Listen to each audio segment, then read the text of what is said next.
topic is a healthy mind. What is a healthy mind and how can we really tell if our mind is healthy? हम कैसे ये बता सकते हैं कि हमारा जो मन है, इसको हिंदी में मन बोलेंगे, माइंड को दिमाग नहीं बोल सकते, so let's call it the adjacent of mind would be मन. तो हम कैसे कह सकते हैं कि हमारा मन थोड़ा साफ है, थोड़ा हल्का है, ये कैसे हम इसको बता सकते हैं?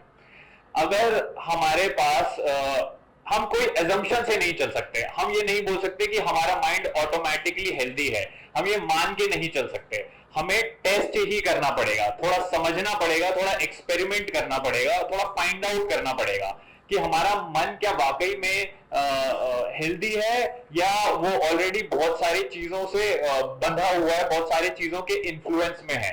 तो कोई अजम्पशन नहीं लगा सकते हम कि क्या हमारा मन है ठीक है या क्या हमारा मन इनफैक्ट बुरा भी है.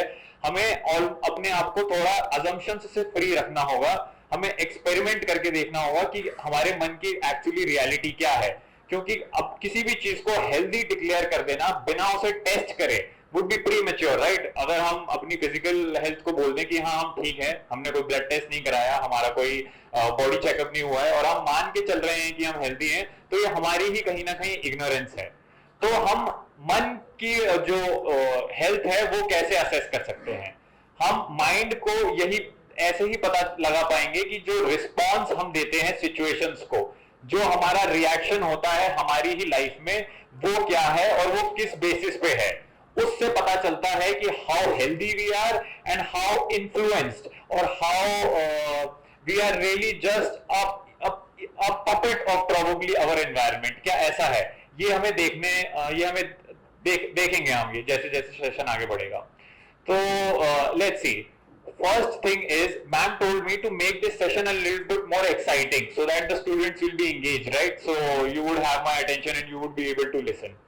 तो जब एक्साइटमेंट की बात आती है, हमें अब ये देखना पड़ेगा कि मन को एक्साइटमेंट क्यों चाहिए होता है. All of us, not just students only, adults को भी एक्साइटमेंट चाहिए होता है कि जो भी हम कुछ कर रहे हैं उसमें एक एक्साइटमेंट चाहिए ना, कि कुछ एक्साइटेड रहे मामला, तभी मजा आता है, थोड़ी उत्तेजना रहे उसके अंदर.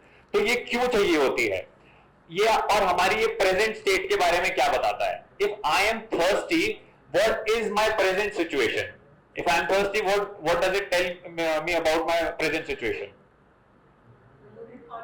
I need water, right? I need water and that's why I am thirsty, right? अब ऐसे ही अगर मैं एक्साइटमेंट ढूंढ रहा हूं, तो कहीं ना कहीं जो मेरी प्रेजेंट स्टेट है अभी, वो शायद बोर्डम की है, वो शायद डलनेस की है. हम पहले ही क्यों इतनी एक्साइटमेंट ढूंढते हैं? हर इंसान क्यों उत्तेजना ढूंढ रहा है? वो ढूंढ ही इसलिए रहा है क्योंकि जो उसकी प्रेजेंट स्टेट है वो बोर्डम की है, वो डल है, इसीलिए वो चाहता है कि उसे एक्साइटमेंट मिले. उसके अंदर कुछ भी एक्साइटिंग नहीं है, उसके अंदर कुछ भी ऐसा एनर्जाइज्ड वाइटैलिटी नहीं है उसके पास. उसे बाहर का कोई एजेंट चाहिए, उसे कोई एक्टिविटी चाहिए जो उसे आगे थोड़ी एक्साइटमेंट दे जाए. आपको पता है ना, जब किसी को कार्डियक अरेस्ट आता है तो उसको सीपीआर दी जाती है. सीपीआर देने में पहला प्रोसेस ये होता है कि उसको बाहर से you pump their chest so that they become alive. जो उसकी हार्ट बीट है वो थोड़ी री-एनर्जाइज हो और वो they would come alive basically. तो उसका अब पर्पस क्या होता है कि उसके अंदर है जो कुछ चल नहीं रहा है और उसको बाहर से एक आर्टिफिशियल पंप दिया जा रहा है ताकि कुछ चले.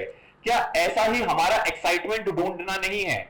हमारे अंदर शायद प्रोबेबली कहीं ना कहीं कोई एक्साइटमेंट नहीं है, हमारे अंदर थोड़ी डलनेस है और हम बाहर से अपने आप को पंप कर रहे हैं ताकि कुछ एक्साइटमेंट आ जाए, ताकि कुछ हमें कोई एक्साइटमेंट मिले, कोई एनर्जी मिले. तो इससे यही देखने को मिलता है कि हम अंदर से कहीं ना कहीं डल हैं और हम अगर बाहर के सोर्सेस से एक्साइटमेंट बटोरने की कोशिश कर रहे हैं तो इसका मतलब ही यही है कि हमारी हालत जो है वो अभी डलनेस की है. हमारे अंदर धड़कनें नहीं चल रही हैं, हमें बाहर से धड़कनें चाहिए जो भाई इस दल को धड़का जाए. और पहली बात तो हम बोल सकते हैं कि कोई चीज बोरियत है, उससे हमें डलनेस आ रही है, हमें बोर्डम, उससे बोरिंग लग रही है हमें वो चीज. बोरिंग किसी चीज को क्वालिफाई करने के लिए भी हमें सबसे पहले तो उसकी स्टडी करनी होगी. हम क्लेम ही तभी कर सकते हैं कि कोई चीज बोरिंग है जब हमें उसके बारे में कुछ पता हो.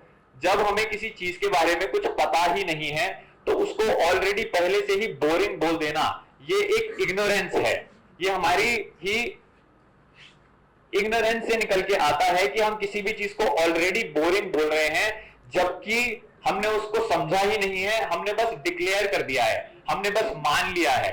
तो अगर हमारा माइंड जो है उसके अंदर अजम्पशंस हैं, अगर हमारा माइंड जो है उसके पास कुछ कंक्लूजन्स हैं, तो वो हेल्दी नहीं है। अगर हमारा माइंड बस बाहर के इन्फ्लुएंसेस से चलता है, उसके पास अपनी कोई री एनर्जाइजिंग सिस्टम, इनवर्ड री एनर्जाइजिंग सिस्टम नहीं है, उसे बस बाहर से ही पंप करने की जरूरत पड़ती है उसको जिंदा करने के लिए, तो ये शायद हेल्दी माइंड का साइन नहीं हो सकता।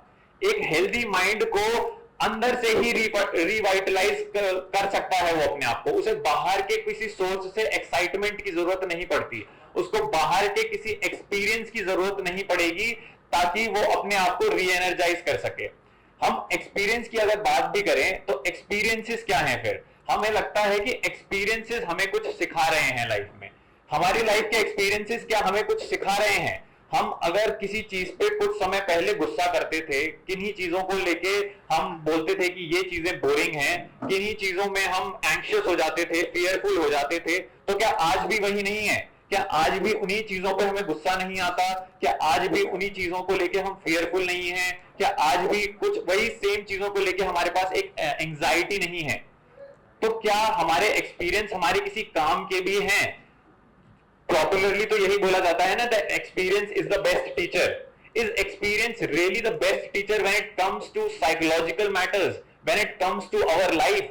Experience we will find that are of basically no use for us, क्योंकि हम एक्सपीरियंस करते चले जा रहे हैं लेकिन हमारे पास कोई लर्निंग नहीं होती, हम कुछ समझते नहीं हैं, वो हमें कोई हमारे बारे में इंसाइट देके नहीं जाते।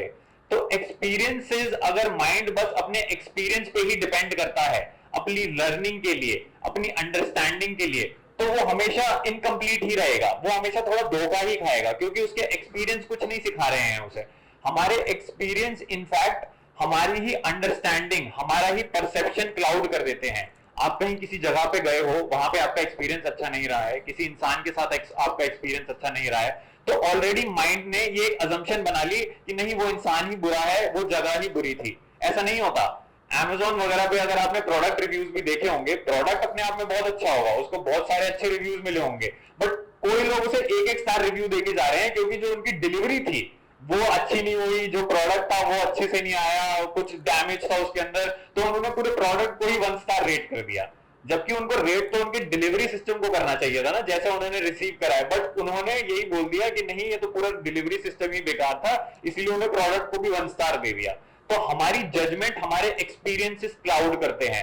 हमारी पास्ट में जो एक्सपीरियंसेस रहे होते हैं वो एक कंक्लूजन की तरह हमारे हेड में बैठ जाते हैं और वो हमारी रियलिटी बन जाते हैं, वो हमारा वर्ल्ड व्यू ही बन जाते हैं। हमारा छोटा सा वर्ल्ड व्यू होता है और उसके अंदर हमारे एक्सपीरियंसेस हमारे अंदर अलग अलग तरीके के कंक्लूजन्स डाल देते हैं और उन्हीं कंक्लूजन्स को रियलिटी मानकर हम चलने लगते हैं। हम उन्हें टेस्ट नहीं करते कि जो एक्सपीरियंस मेरा पहले हुआ था वो क्या दोबारा वैसा ही हो, जो जैसा मेरे को लगा था कि वो बुरा था मेरा एक्सपीरियंस, अगर मुझे कुछ अच्छा नहीं लगा था अपने पास्ट में, हम क्या उसको बस यही टैग करने की ये चीज अच्छी नहीं थी मेरे लिए या ये इंसान अच्छा नहीं था मेरे लिए, ये टैग करना क्या इंटेलिजेंस का एक निशान है? प्रोबेबली नहीं, क्योंकि अगर हम एक ही एक्सपीरियंस के बताए हुए पे चल रहे हैं तो एक्सपीरियंसेस तो हमेशा नए नए होते हैं। आप एक इंसान से समय के किसी एक पॉइंट पे मिलो तो आपका एक्सपीरियंस उसके साथ अलग होगा, आपको शायद अच्छा लगेगा उसके साथ। थोड़े दूसरे टाइम पे 5 महीने बाद, 6 महीने बाद सेम उसी इंसान से मिलो, इनफैक्ट क्या आप अगले दिन भी उस इंसान से मिल सकते हो और आप पाओगे कि आपका एक्सपीरियंस अब एकदम ही अलग है, वो आपको अच्छे से बिहेव नहीं कर रहा, they are probably rude to you etcetera. तो अगर एक्सपीरियंसेस को हम अपने रियलिटी मान लेते हैं तो again if the mind simply relies on experience then it is relying on false information. our experiences are simply based on our own psychological state at that point and the other person's psychological state. Experiencer से ही experience define होता है। अगर हम अपने experiences के भरोसे हैं कि वो हमें कुछ सिखा जाएंगे या वो हमें रियलिटी बता रहे हैं, वो हमें सच बता रहे हैं, हम बोलते भी तो ऐसे ही है ना, मैंने एक्सपीरियंस करा है, ये बात ठीक ही होगी, मेरे एक्सपीरियंस में ये बंदा सही है, ये तुम्हारे काम आएगा, हम ऐसे ही बोल देते हैं, ऐसे हमारे कंक्लूजन होते हैं। तो ये कंक्लूजन्स क्या हैं? अब ये कंक्लूजन बस हमारे ही बस एक लिमिटेड इंटरेक्शंस पे बेस्ड हैं, हमारी ही लिमिटेड इंफॉर्मेशन पे बेस्ड हैं। इनमें अपने आप में रियलिटी होगी या नहीं होगी वो एक बात है, लेकिन जो हमारे बारे में उनका ओपिनियन बना है वो सिर्फ एक लिमिटेड इंफॉर्मेशन पे बेस्ड है। तो जो माइंड बस एक लिमिटेड इंफॉर्मेशन के बेसिस पे एक ओपिनियन बना लेता है, वो माइंड हेल्दी माइंड कैसे हो सकता है? वो माइंड तो कंक्लूसिव माइंड है, उसने बस कंक्लूजन्स बना लिए हैं, उसके पास उसी के ही कुछ आइडियाज हैं, कुछ बिलीफ्स हैं जिनके ऊपर वो चल रहा है। और ऐसे ही एक कंडीशनड माइंड, क्या एक कंडीशनड माइंड हेल्दी माइंड हो सकता है? अब कंडीशनड होना क्या होता है? कंडीशनड होता है जो कंडीशंस आप जिसमें पैदा हुए थे, जिसमें आप बचपन से ही रहे हो, उन कंडीशंस को ही अगर आप सब्सक्राइब करते हो तो ये और उसके आगे आपका कोई वर्ल्ड व्यू नहीं होता, तो इसको कहते हैं कंडीशनड माइंड। हम बस अपनी आउटर एनवायरनमेंट की कंडीशंस पर बेस्ड थे, और जो माइंड कंडीशनड है वो हेल्दी फिर से नहीं हो सकता। और ये कंडीशंस क्या होती हैं? ये कंडीशंस होती हैं हमारी ही कल्चर की, हमारी ही फैमिली की, हमारी ही फ्रेंड्स की। ये अलग अलग सोर्सेज होते हैं जो हमें कंडीशन करते हैं और हमें एक तरीके का इंसान बना देते हैं। तभी तो हम बोलते हैं ना कि वी आर प्राउड, और इन्हीं कंडीशंस के साथ आती हैं बहुत सारी आइडेंटिटीज। तो then we are proud of our identities, we are proud of our identity of being an Indian, we are proud of our identity of being probably a Punjabi, we are proud of our identity of being a Bengali, some British person is proud of their identity of being a Brit, some Australian is proud of their identity of being an Australian। हम सब अपनी identities को, जो हमारी geographical probably location से हमें मिली है, जो हमारे कल्चरल मिलू से हमें मिली है, जो हमारी लैंग्वेज से मिली है, जो हमारे प्रोबेबली जेंडर से भी मिली है, you know I am a man, I am a women, ये भी एक जेंडर बेस्ड आइडेंटिटी है जिसको हम फॉलो कर रहे हैं।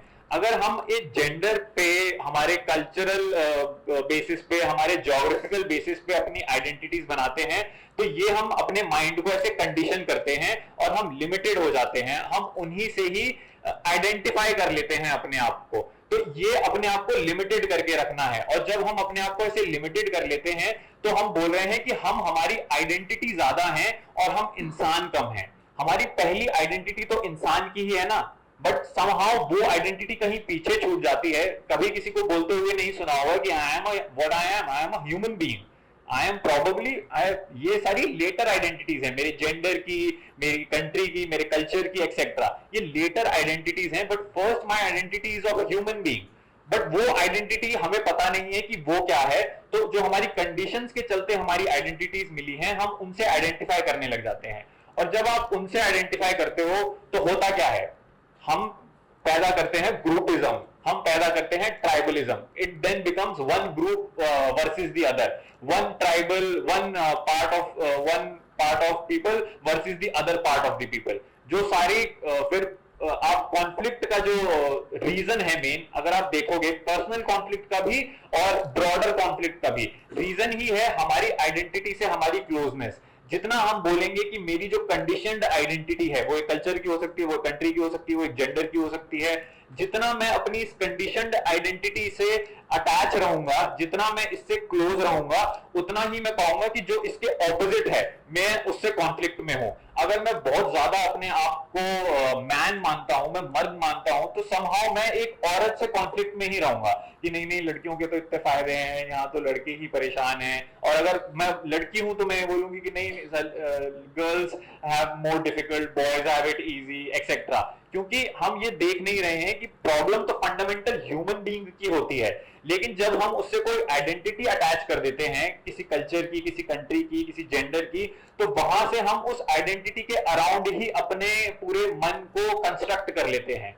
और जो the mind is simply restricted to its conditioned identities, that mind cannot be a healthy mind, that mind cannot be a fresh mind, because all it has is a burden of its own culture, a burden of its own language, a burden of its own experiences। उसके पास ये सारा बहुत बोझ है, और इसी बोझ को लेके वो फिर जिंदगी में आगे बढ़ता है, और इस बोझ से निकलती है फिर कंफ्यूजन।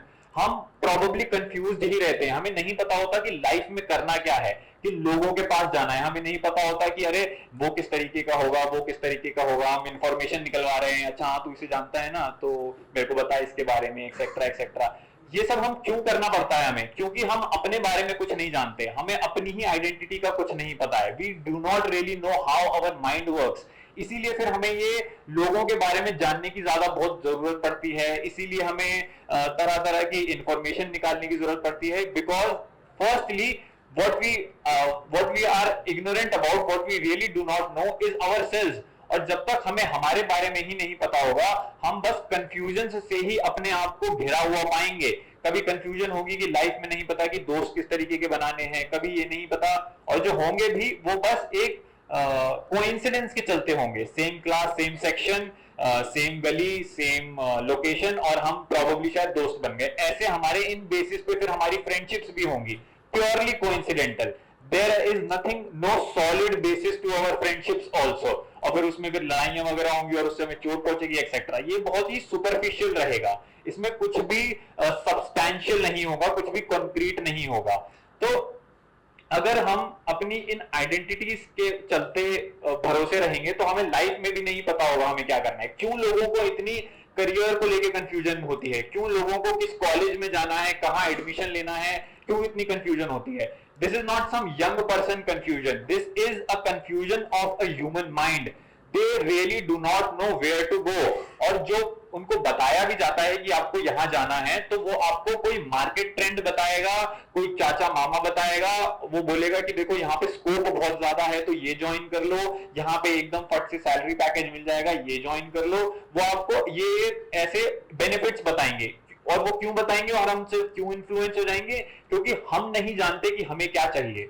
जो एक वर्क होता है, जो एक काम करना होता है हमें अपने ऊपर खुद को समझकर, जहां से निकलता है एक क्लैरिटी निकलती है, वो हम कभी करते ही नहीं है। We never give chance, we never sit with ourselves and understand how our mind really works. और क्योंकि हम वो नहीं करते, इसीलिए हमारे पास कंफ्यूजन्स होती हैं, इसीलिए हमारे पास बहुत सारे अलग अलग जगहों से इन्फ्लुएंसेस आते हैं जो हमारे माइंड को ग्रिप करके रखते हैं, और हम उन इन्फ्लुएंसेस के बेसिस पे अपनी लाइफ चलाते हैं। हमें हमारा कुछ नहीं पता होता, और नहीं पता होने के कारण ही हमें लोग बताते हैं कि तुम्हारे लिए क्या अच्छा है क्या नहीं अच्छा है। तो हमें मार्केट ट्रेंड बताता है कि तुम्हारे लिए क्या अच्छा है क्या नहीं अच्छा है। एक टाइम पे यहाँ पे बहुत हॉट जॉब्स थी, यहाँ पे बहुत हॉट प्रोस्पेक्ट्स थे, और जैसे ही हमने वो कोर्स कर लिया वहां पे जॉब नहीं रही, वहां से लोग निकल रहे हैं, तो हम परेशान हैं कि अरे यार ये तो फील्ड रहा ही नहीं। तो क्यों? हमारे डिसीजंस क्योंकि एक बाहर के इन्फ्लुएंस पे बेस्ड थे, इसीलिए ही हमें लगातार ये परेशानी झेलने की जरूरत पड़ती है। तो we have to really see ourselves कि हम किन बेसिस पे, किन प्रिंसिपल्स पे चलते हैं, क्या हम लाइफ में चाह रहे हैं, क्या हमें जो चीजें हैं वो ड्राइव कर रही हैं। और हमें फिर ड्राइव जो चीजें करती हैं वो हमारे डिजायर्स ही होते हैं, जो हमारी इच्छाएं हैं, जो हम चाह रहे हैं कि ये हमें मिल जाए, ये मैं पालूं, एक्सेट्रा एक्सेट्रा। जहां हमें लगेगा कि मेरी डिजायर कंप्लीट हो रही है, जहां मुझे लगेगा कि मेरी इच्छा कंप्लीट हो रही है, मैं वहां चला जाऊंगा, बिना ये देखे कि where does this desire is really arising from. Is this really simply my desire? Have I really worked on it and it is a result of my own inward clarity? Or this desire is simply served to me by my environment, by the culture that I live in, by the country that I am in? बस उस environment, मेरी country में मैं था, मेरे को बोला गया क्रिकेटर बन जाओ, क्रिकेटर में बहुत स्कोप होता है, और इसलिए मैं क्रिकेटर बन गया। ये मेरी कंट्री ने, जहां पे मैं पैदा हुआ था, वहां पे उसने मेरे को एक प्रोस्पेक्ट लाके रख दिया और मैं उसके चलते वैसा बन गया। मैं अपनी लाइफ में कहीं भी नहीं हूं। मेरी लाइफ में जो है वो बस इन्फ्लुएंसेस हैं, वो बस मेरे को बताया जाता है कि क्या करना ठीक है, क्या करना ठीक नहीं है। मेरी कभी भी खुद की ओरिजिनल थिंकिंग, कोई ओरिजिनल इंसाइट अपने बारे में, लाइफ के बारे में हो नहीं पाती। और जिसके पास ये ओरिजिनलिटी नहीं है, जिसके पास ये कैपेसिटी नहीं है to clearly perceive and understand themselves, वो हमेशा पाएगा कि वो एक अनओरिजिनल लाइफ ही जी रहा है। उसकी लाइफ में बस अलग अलग तरीके के इन्फ्लुएंसेस ही हैं। वो कभी यहां से कुछ इमिटेट करता है, कभी वो यहां से कुछ इमिटेट करता है, और बहुत सारी अलग अलग जगहों से। इनफैक्ट हम जिस तरीके से ड्रेस भी करते हैं, अगर आप ध्यान से देखोगे तो वो पूरी ही एक इमिटेशन है। आज के टाइम पे 10 लड़कों को खड़ा कर दो, 10 लड़कियों को खड़ा कर दो, मोर और less they are dressed in the same manner. किसी के पास कोई हैट एक जैसी होगी, किसी के वो चंकी स्नीकर्स होंगे, और किसी के पास वो शर्ट थोड़ी खुली होगी, और ये हमें लगता है कि हमारी ओरिजिनलिटी है। क्या ये वाकई में हमारी ओरिजिनलिटी है, या हमने बस देख के ये सब अडैप्ट कर लिया है और हम बोल रहे हैं कि नहीं मेरी कोई एक स्टाइल स्टेटमेंट है, नहीं ये मेरी कोई ओरिजिनल फैशन चॉइस है। क्या ये हमारी कुछ वाकई में कोई ओरिजिनल है हमारे बारे में? हमारे कपड़ों से लेके, हमारे थॉट से लेके, हमारे जो डिजायर्स हैं उनसे लेके, क्या कुछ वाकई में हमारे पास ओरिजिनल है भी, या हमें बस परोसा गया है? या तो कभी मीडिया के ने हमें परोसा है, या कभी किसी सेलिब्रिटी ने, किसी इन्फ्लुएंसर ने बताया है, या हमने बस मान लिया है कि हाँ ये चॉइसेस हैं और ये तुम कर लो तो probably you would also look impressive, you would also look cool, and that desire to look cool is fueling our possibility of imitating the other. Monkey see, monkey do, and that is how we are. We see what is happening, we see what is being validated, we see what is being appreciated, and then we simply begin to emulate that. We simply begin to imitate that. हम देखेंगे कि अगर हम बस दूसरों के चलाए ही चल रहे हैं, हम बस वही कर रहे हैं जो हमें बताया जा रहा है कि ये करना होता है, तो ये भी एक हेल्दी माइंड की निशानी नहीं है। If your mind is simply following, if your mind is simply accepting, adapting, then there is no originality in your mind. All there is are simply influences that are acting upon you, that are asking you to go in a certain direction. जिस दिशा में आप चल भी रहे हो, भले ही आपके पैर चल रहे हैं, बट आपके पैरों को कोई और चला रहा है। We are simply a puppet in the hands of our physical condition and our societal conditions. जैसी सोसाइटी की कंडीशंस हैं वो हमें उस तरीके से चला देती है और हम वहां चलने लग जाते हैं। हमें बोला जाता है कि देखो ये सारी चीजें तो करनी जरूरी है, अपनी इच्छाओं के पीछे भागो, अपनी डिजायर्स के पीछे भागो, अपना जो करना चाहते हो, जो पाना चाहते हो, उनके पीछे जाओ, और तभी तो तुम फिर एक सक्सेसफुल इंसान कहलाओगे, तभी तो तुम्हें बोला जाएगा कि तुमने लाइफ में कुछ करा है। और हम जहां ये जाने लगते हैं वहां हमें लगता है, और जो चीज फिर हमें जगह में ले जाने में हेल्प करती है, वो चीज हमारे लिए बड़ी पॉजिटिव बन जाती है। वो हमें लगता है कि हाँ ये हमारे लिए बहुत पॉजिटिव है, ये हमारे लिए अच्छी है। ये पॉजिटिव नेगेटिव भी एक बिलीफ है। अब जो माइंड बिलीफ्स रखता है, क्या वो माइंड हेल्दी हो सकता है? अगर एक माइंड के पास बिलीफ्स ही हैं उसके अपने बारे में लेके कि कुछ पॉजिटिव होता है, कुछ नेगेटिव होता है, और पॉजिटिव वो होता है जो उसकी ऑलरेडी इन्फ्लुएंस्ड डिसीजंस में उसको और आगे ले जाए तो वो उसके लिए पॉजिटिव है, जो उसके उस डायरेक्शन में ना ले जाए तो वो उसके लिए नेगेटिव है। हम कैसे, जब कॉम्प्लीमेंट्स मिलती है हमें, जब हमारे बारे में कोई अच्छा बोलता है, तो वो इंसान हमारे लिए क्विकली बहुत पॉजिटिव हो जाता है, और जो हमारे बारे में थोड़ा सा भी क्रिटिकल है, जो हमें थोड़ा सा भी पिन पॉइंट कर देगा हमारी हैबिट को, कुछ बात कर लेगा कि नहीं probably this thing is not right etcetera, we would form a negative opinion of them without even knowing what we are doing. Is that forget positive और नेगेटिव, क्या वो अपने आप में ठीक है? जिस चीज पे हमें क्रिटिसिज्म मिल रहा है क्या वो अपने आप में ठीक है? हम बस बोल देते हैं कि भाई ये पॉजिटिव बंदा है, ये बड़ा नेगेटिव बंदा है, और मैं जाऊंगा पॉजिटिव बनने के पीछे, मैं नहीं जाऊंगा नेगेटिव बनने के पीछे। हम बिना जाने कि क्या उसकी फैक्ट है, क्या उसकी रियलिटी है, बस उसको बोल देते हैं कि ये मेरे लिए पॉजिटिव है और ये मेरे लिए नेगेटिव है। जो आपकी ही इन्फ्लुएंस डिजायर को आपकी पाने में मदद कर दे वो पॉजिटिव बन जाता है। बट हम ये जान ही नहीं रहे हैं कि हम इस डिजायर के पीछे क्यों जा रहे हैं, जिस दिशा में हम बहुत तेजी से आगे बढ़ना चाहते हैं, जहां हम सब पा लेना चाहते हैं, जहां हम अपने सपने पूरे कर लेना चाहते हैं। These lines are so used popularly। तो जहां हम ये सब करना चाहते हैं, हम वो कर ही क्यों रहे हैं? वहां जाके होता क्या है, और जिन लोगों ने कर लिया है उनके साथ क्या हुआ है? Have we inquired about it? Have we asked questions about it? आपको बहुत कैजुअली बोल दिया जाता है yes you can do it, you should try hard, work hard and that will be give you success etc. But you never stop and inquire that why I need to do what you are telling me to do, why should I work hard, where this working hard will take me, and this uncertainty, ये कुछ unsurety हमें थोड़ी uncomfortable लगती है, क्योंकि हम हमेशा certain होना चाहते हैं। हमारे पास कुछ बंधे बंधाए कंक्लूजन्स हैं, और वो उन कंक्लूजन्स को मानना, उनको एक्सेप्ट करना हमें बहुत अच्छा लगता है, क्योंकि वो हमें कंफर्ट देते हैं एक तरीके का। अब ये कंफर्ट जो हमें मिल रहा है, हमें हमारे तो ये कंक्लूजन्स कभी थे नहीं, बट क्योंकि हमें बता दिया गया है और बहुत सारे लोग कर रहे थे ये, और ये करना क्योंकि नॉर्मल है, इसीलिए हम भी वो करने लग जाते हैं। अब यहाँ नॉर्मल क्या होता है, हम यही तो बोलते हैं ना कि देखो सारे ही ये कर रहे हैं तो इसमें गलत थोड़ी ना होगा, तो इसलिए हम भी कर लेते हैं, तो उसमें गलत क्या हो जाएगा। जो नॉर्मल की जो आपकी डेफिनेशन है, वो नॉर्मल की डेफिनेशन कोई अपने आप में अच्छी चीज नहीं है। नॉर्मल वही है जो बहुत सारे लोग कर रहे हैं। अगर बहुत सारे लोग बस सिंपली अपने हाथों पे चल रहे हैं और कोई एक इंसान आता है जो अपने पैरों पे चल रहा है, तो वो इंसान आउट ऑफ नॉर्मल कहलाएगा। वो कहलाएगा कि नहीं, ये बंदा नॉर्मल नहीं है। तो नॉर्मल सी की डेफिनेशन ऐसा नहीं कि जो नॉर्मल है वो अपने आप में अच्छा है। नॉर्मल कोई चीज बनती ही तब है जब उसे मेजॉरिटी करने लग जाती है, और जस्ट बिकॉज कोई चीज मेजॉरिटी कर रही है वो अपने आप में नॉर्मल नहीं हो गया। तो क्योंकि हमें दिख रहा है कि जिस दिशा में हम जाना चाह रहे हैं उसी दिशा में तो सब जा रहे हैं, तो जब हाँ जिस दिशा में हम जा रहे हैं वो ठीक ही तो होगी, गलत क्या हो जाएगा। तो ये सिक्योरिटी, ये नॉर्मल सी की, ये मेजॉरिटी जो कर रही है उसी की तरह देखा देखी में वही करने की, ये हमें एक सिक्योरिटी देती है, लेकिन ये हमें कभी डीपली कोई आंसर नहीं करेगी हमारे बारे में। हमें कंफ्यूजन रहेगी और हमें अपने आप को बहुत फॉल्सली मोटिवेट करना पड़ेगा, बहुत फॉल्सली बताना होगा। Artificially we would have to prop up ourselves, we will have to urge ourselves कि नहीं ये काम करो, ये काम करो, और इसके करने से तुम वहां पहुंचोगे। पढ़ने में जो मन नहीं लगता है वो यही तो होता है, क्योंकि हमें बताया जाता है कि पढ़ने से देखो तुम कोई अच्छे इंसान बन जाओगे, तुम सक्सेसफुल बन जाओगे, तो पढ़ लो और पढ़ के तुम सक्सेसफुल बनोगे, तो इसीलिए पढ़ो।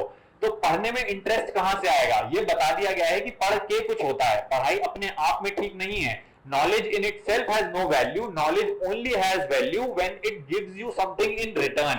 So basically, knowledge becomes an investment, and until and unless you have this investment, you would get no returns. तो हम इसको investment की तरह ही treat करते हैं। तो क्योंकि हमारी जो हम पढ़ रहे हैं, जो हम knowledge gain कर रहे हैं, उसमें कोई original interest नहीं है, कोई deep insight नहीं है हमारे पास, और वो बस एक medium है to reach the end, तो उसमें कहां से कोई interest बनेगा।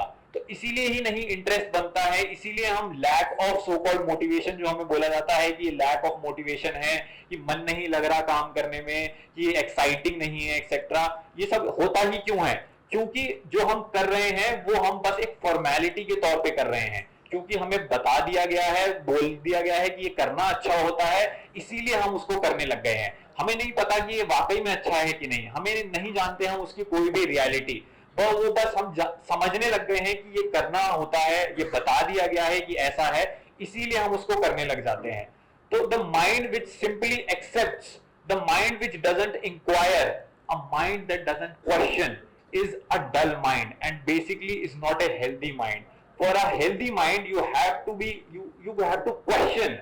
You cannot simply accept things. You cannot simply welcome things and adapt them and say, yeah, this is my life and I think it is fine and I have to live by that. If your life is simply following, accepting, then the mind, what you are basically doing is constraining your mind. What you are basically doing is limiting your mind.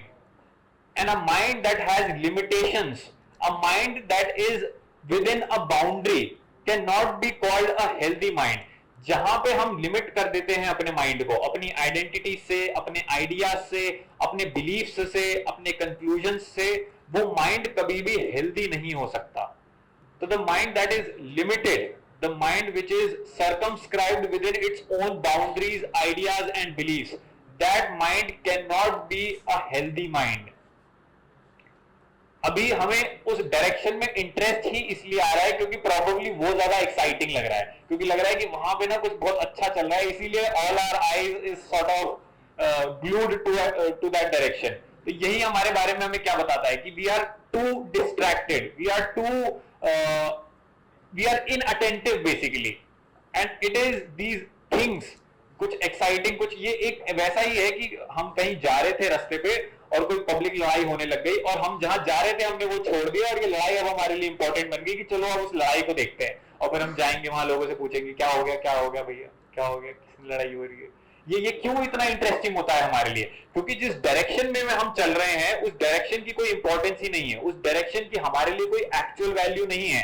तो क्योंकि और वो actual value नहीं है, तो ये एक road side fight ही, हमारे लिए सबसे ज्यादा एंटरटेनिंग पॉइंट बन जाता है। हमारे लिए लगता है कि यही तो सबसे ज्यादा फन है, यही तो सबसे ज्यादा एंटरटेनिंग है। ये हमारे ही बारे में क्या बता रहा है कि जो भी हम कर रहे हैं वो अपने आप में कोई इंपॉर्टेंस नहीं रखता, वो अपने आप में उसमें कुछ भी अच्छा नहीं है, और ये बस एक रोड साइड फाइट ही थी जो एंटरटेनमेंट इसने मुझे दिया था, इससे मुझे फन आया, तो ये मेरे लिए ज्यादा इंपॉर्टेंस है। तो कहीं ना कहीं जो हम करते हैं हमें उसकी डेप्थ नहीं पता होती, हमें नहीं पता होता कि हम जो कर रहे हैं वो क्यों कर रहे हैं। इसीलिए ही we are so distracted, we are so inattentive. To be attentive, to really see, to grasp things, you have to understand why you are doing what you are doing, why you are involved in the things that you are involved in, because without such an understanding, all your struggle would be is simply between attention and inattentiveness, would simply be.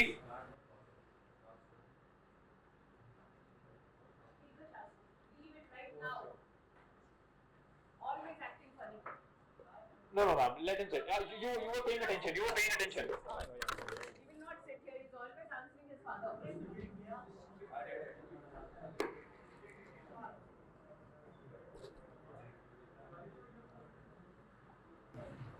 So apparently most of us have a short fuse, and which goes off.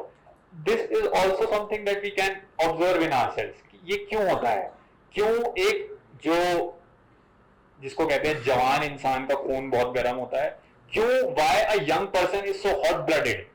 वो बस अपनी जो physical tendency है उससे चल रहा है, क्योंकि उसके हार्मोन्स बहुत रेज कर रहे होते हैं जिस पॉइंट ऑफ एज में वो होता है। जो उसका फिजिकल स्ट्रक्चर होता है वो जो उसका माइंड होता है उसका फिजिकल स्ट्रक्चर ही चला रहा होता है, और क्योंकि उसके फिजिकल स्ट्रक्चर में एनर्जी है, that is why we would find that most of the young people are like this, that they are so hot blooded, that they feel the need to be aggressive. जो सारी लड़ाइयां भी होती हैं, जो लोग लड़ाइयां करते हैं वो यही तो होती हैं, because firstly we haven't understood ourselves and that is why our egos are so petty कि कोई कुछ भी बोल देता है तो हम अचानक से परेशान हो जाते हैं, कोई कुछ भी बोलता है तो we quickly take offense and then we think that to react is our right.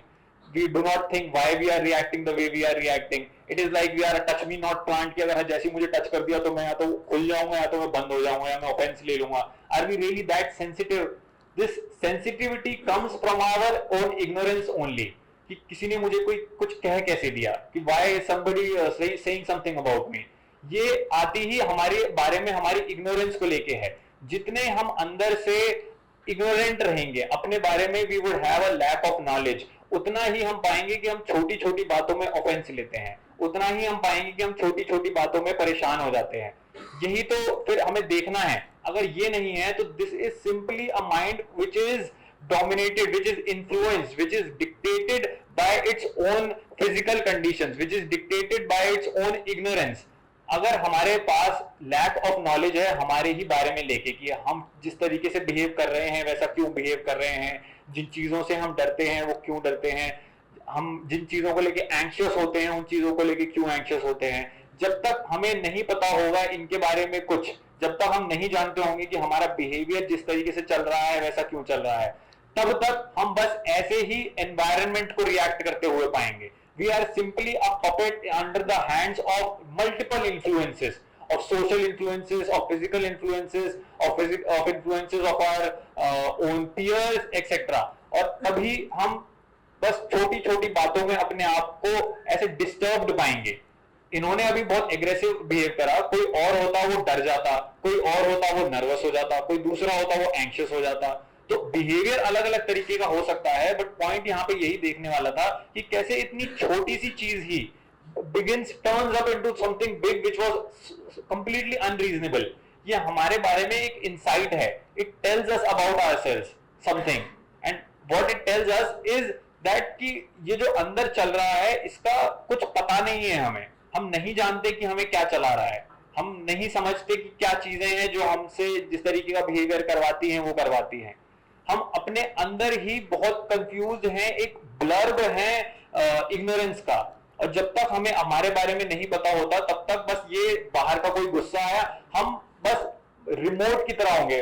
That's why we also say right in some situations that please don't press my buttons, that you shouldn't offend me, you shouldn't press my buttons. अब ये pressing my buttons का क्या खेल है यहाँ पे? Pressing my buttons का ये खेल है कि सामने वाला जानता है कि आप किस बात से ऑफेंस लोगे और वो फिर वो कर देता है और आप ऑफेंस लेने लगते हो।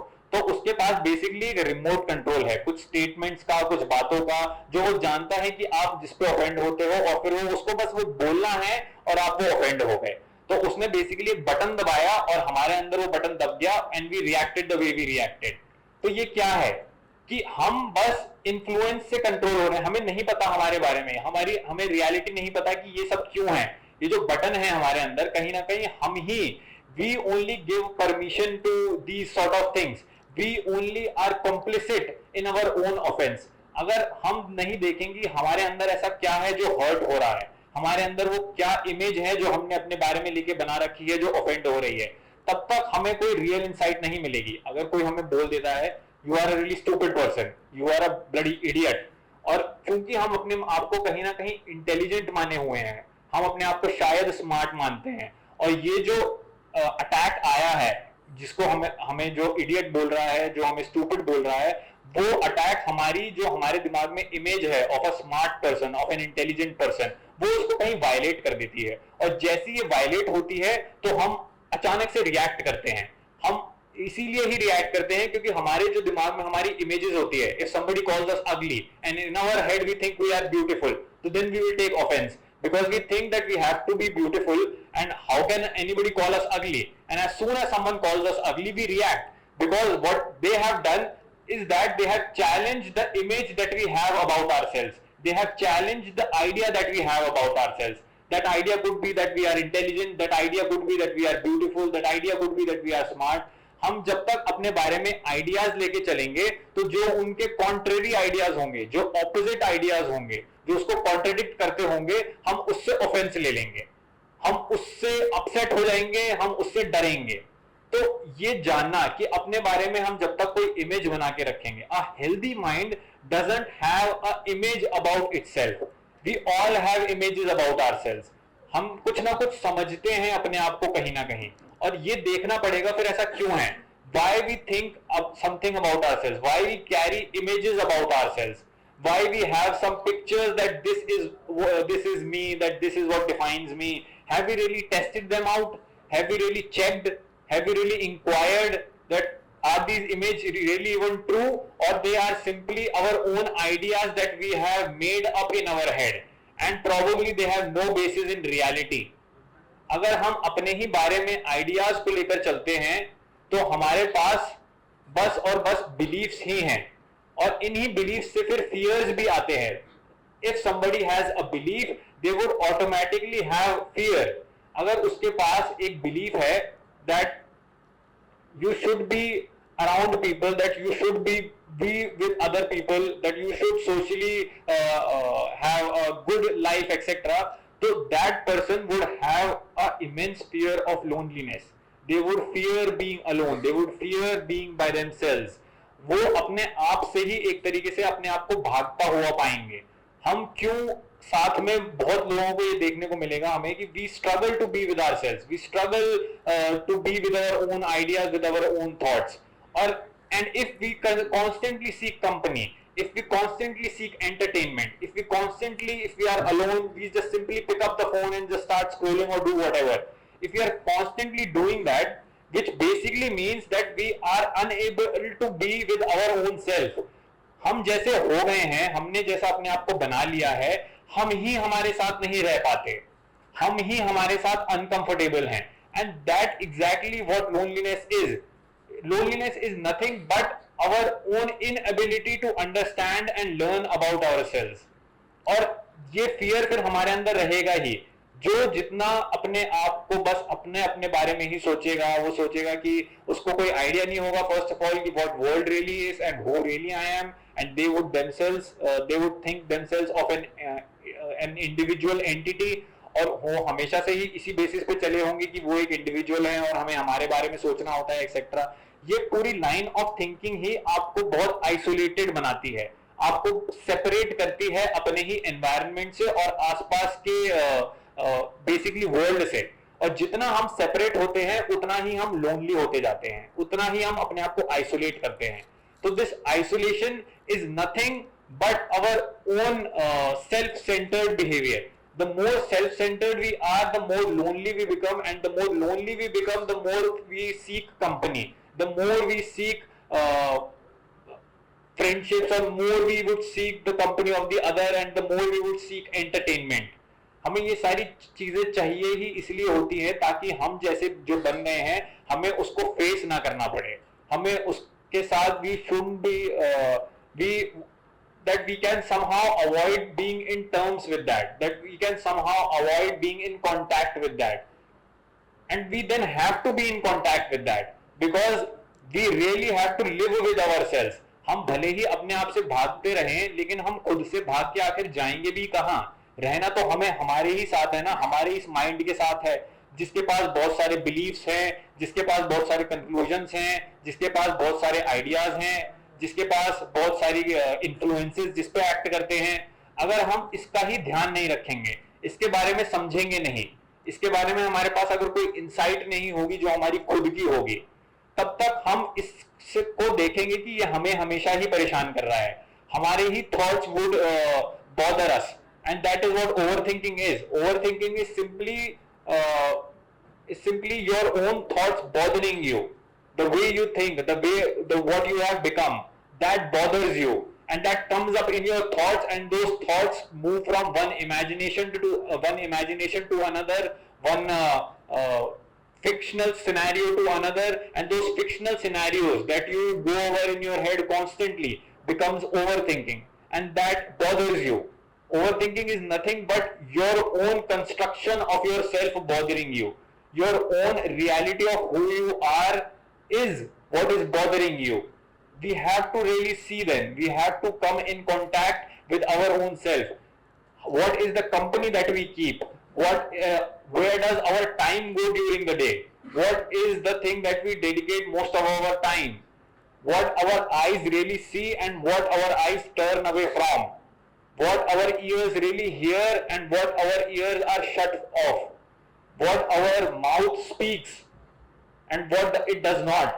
हमें जब तक ये नहीं पता होगा तब तक हम बस अलग अलग तरीके के जो इन्फ्लुएंसेस हैं उनकी ही चपेट में रहेंगे और अपने आप के बारे में नहीं जान पाएंगे, कुछ भी नहीं समझ पाएंगे. And to know about yourself is then self knowledge.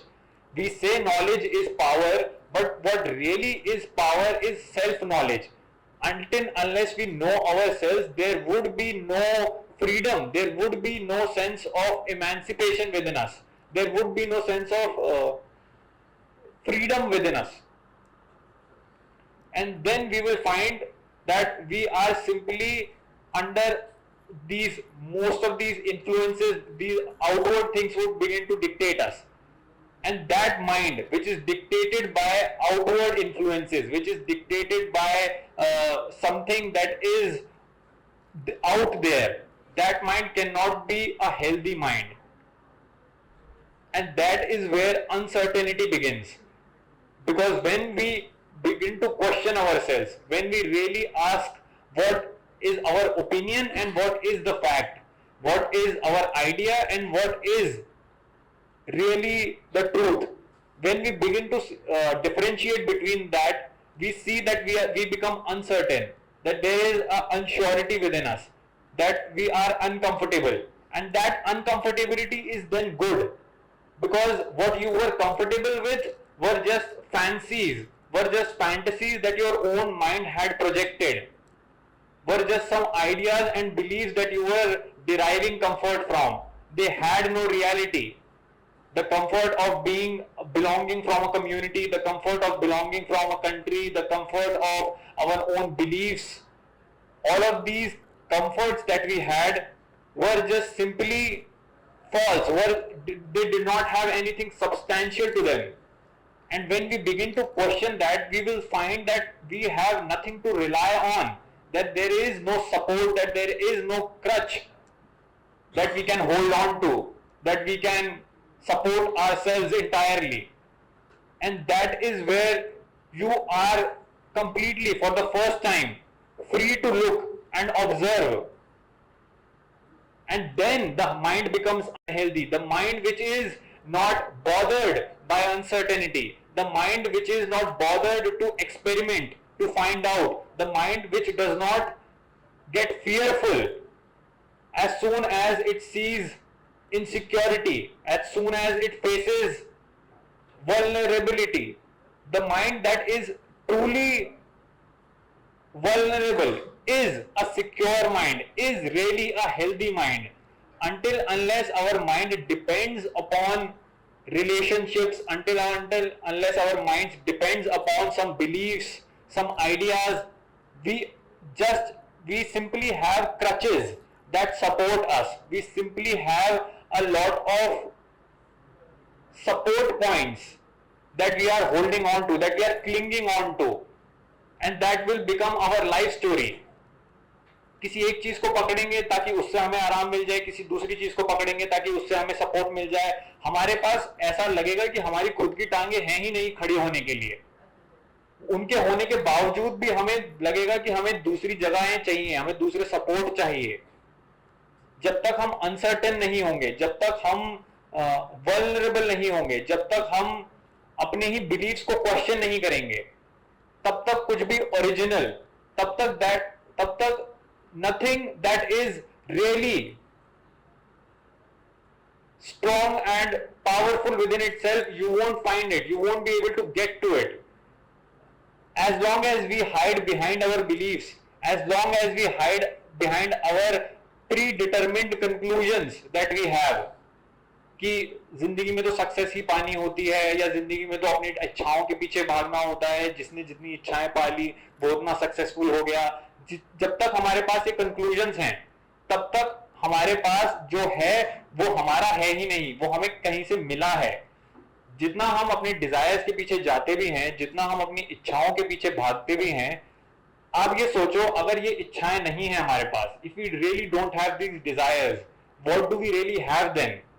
One would say कि इंसान तो जीता ही अपनी इच्छाएं पूरी करने के लिए है, और अगर इच्छाएं ही नहीं पूरी कर रहे हैं हम जिंदगी में, तो हम जिंदगी में फिर करेंगे भी क्या? और यहीं से ही तो फिर कुछ नया होने का पॉइंट आता है.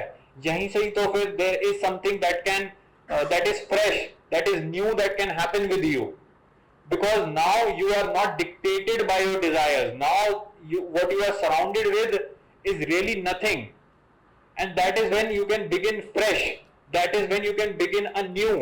बिकॉज जब तक आप अपनी ही बाहर की दी गई इच्छाओं से, बाहर की दी गए आइडिया से, डिजायर्स के पीछे भाग रहे हो, तब तक आप उन पे एक तरीके से डिपेंडेंट हो. ये आपकी लाइफ चला रही हैं, क्योंकि अगर ये नहीं होगा तो हमारे पास होगा क्या? कुछ भी नहीं. यही तो फिर हम बोलते हैं कि इंसान बस इसी के लिए ही जीता है, इंसान बस अपनी ही इच्छाएं पूरी करने के लिए पैदा हुआ है. सब आपको बोलते हैं कि आपकी इच्छाएं पूरी हों, सब आपको बोलते हैं कि आपकी मनोकामनाएं पूरी हों. ये बोला ही इसलिए जाता है क्योंकि हमारा ये बिलीफ है कि लाइफ में जिसकी जितनी इच्छाएं पूरी होंगी, लाइफ में जो जो चाहेगा और वो उसे मिलेगा, उसी की ही लाइफ सक्सेसफुल होगी. लाइफ ये नहीं है. You really have to understand what life really is. For that you have to come in contact with your own conditioned mind, with your mind that is filled up with beliefs which has just fears and conclusions.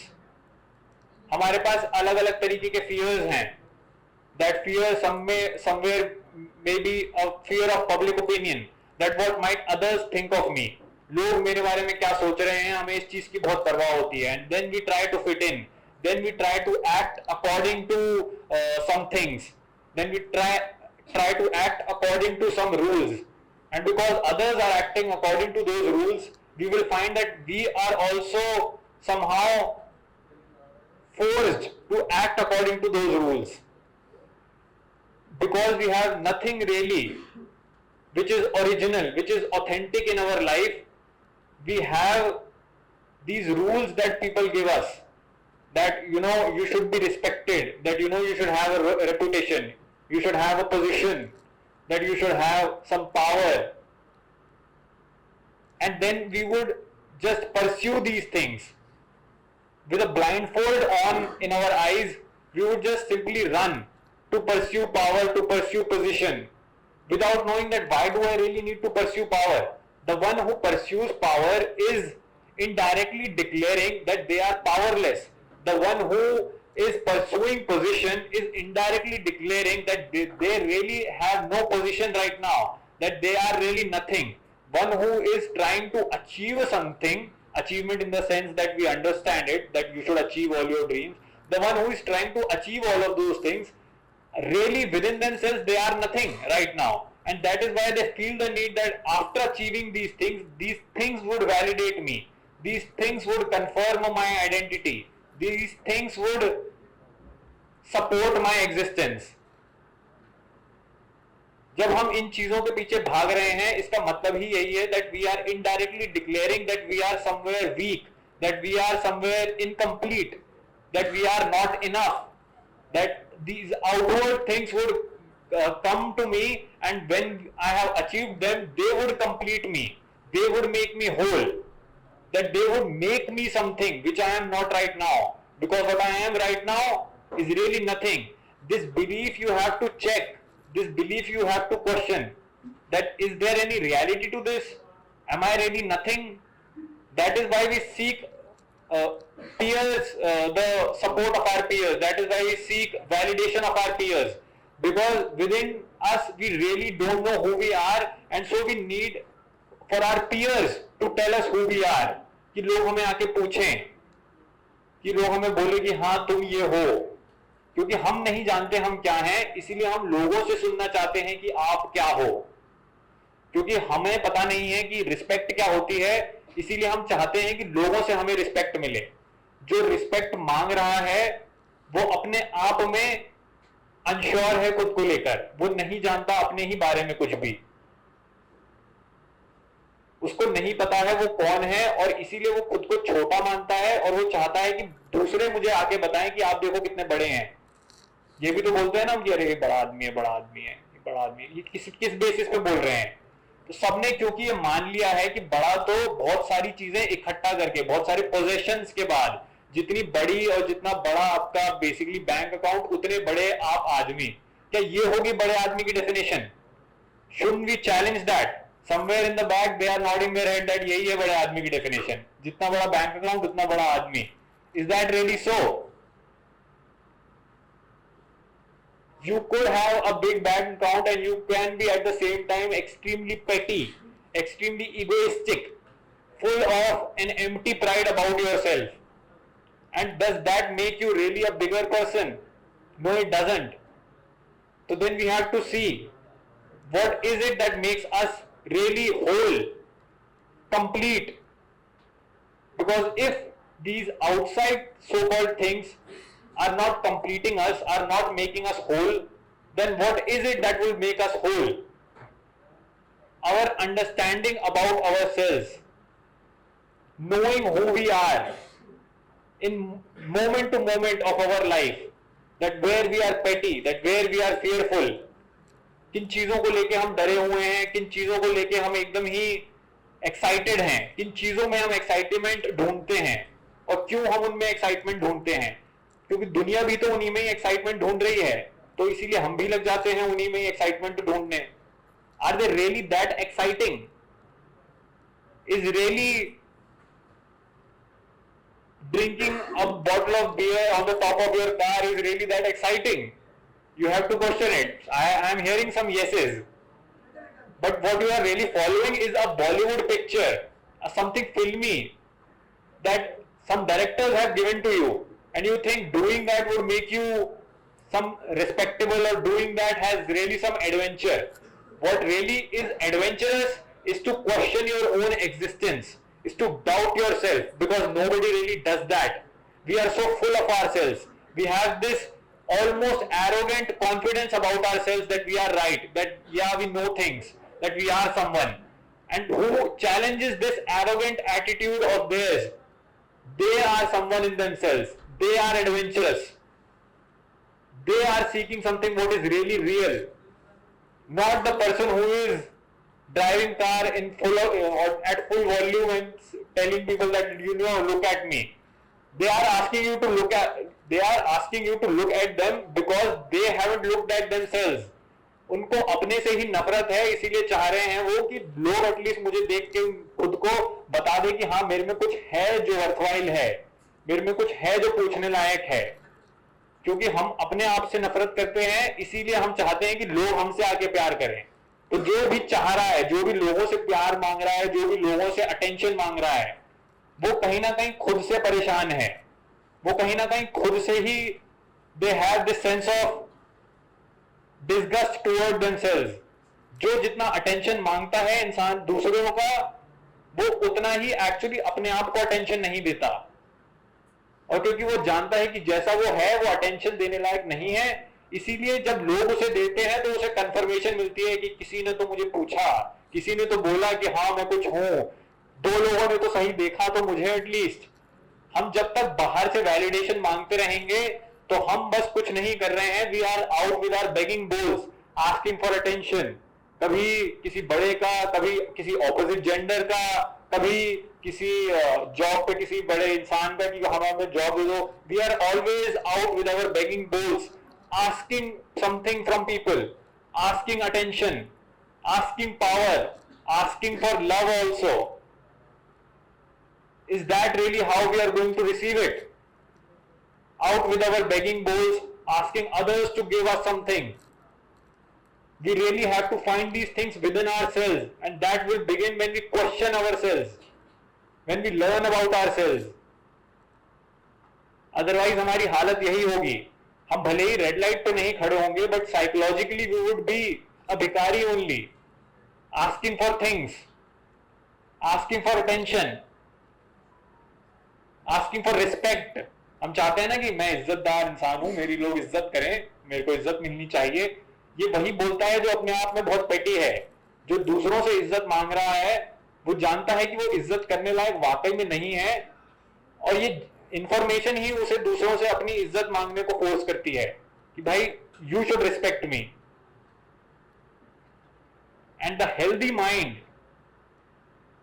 Which is really rational begins to question all of this, begins to watch other people's behavior and then watches his own behavior too, her own behavior too, and then inquires about life, that what is really the reality of it.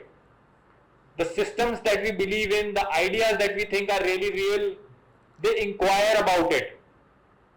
They question their relationships, they question the basis their friendships are based on. सभी ये क्यों बोलते हैं कि सब तो मतलबी हैं एक्सेट्रा, बिकॉज हाँ एक्चुअली यही रियलिटी है, सभी मतलबी हैं। और क्यों मतलबी हैं? क्योंकि हम बस एक दूसरे से मतलब रखते हैं कि आप मेरा पर्पस सर्व करो, मैं आपका पर्पस सर्व करूंगा। We really don't know any other way of existing in life apart from this investment return, कि मैं इस रिलेशनशिप में हूं, मैं ये इन्वेस्टमेंट करूंगा और मेरे को ऐसा रिटर्न आ जाएगा। Apart from this give and take relationship, there is nothing that we really know. And there can be relationships whose basis is not this give and take equation, where you are really relating with the other, where you are really relating with your friend. Because when you understand yourself, then you form those relationships which have any quality to them. The company that you will form then would help you in your own ascension. आपको आपके ही बारे में कुछ समझ आएगा जब आपकी company अच्छी होती है, जब हमारे जो सो कॉल्ड दोस्त साथी होते हैं, हम बस उन पे इन्हीं के लिए ही नहीं डिपेंड कर रहे होते कि भाई खाली समय में ये मेरा साथ दे देंगे, खाली समय है चलो फोन घुमाओ, हाँ भाई घूमने चलते हैं, और बस यही हो गया। ये हमारी फ्रेंडशिप है कि जो मेरा खाली समय भर दे वो मेरा फ्रेंड होता है। अगर हमारे बस यही बेसिस है रिलेशनशिप के, तो जो हमारी लाइफ है वो बस इसी इक्वेशन पे चलती है, give and take. And unless we really learn about ourselves, this would be our entire life story. Nothing would really change. For us to change, we really have to see within ourselves, doubt our own ideas.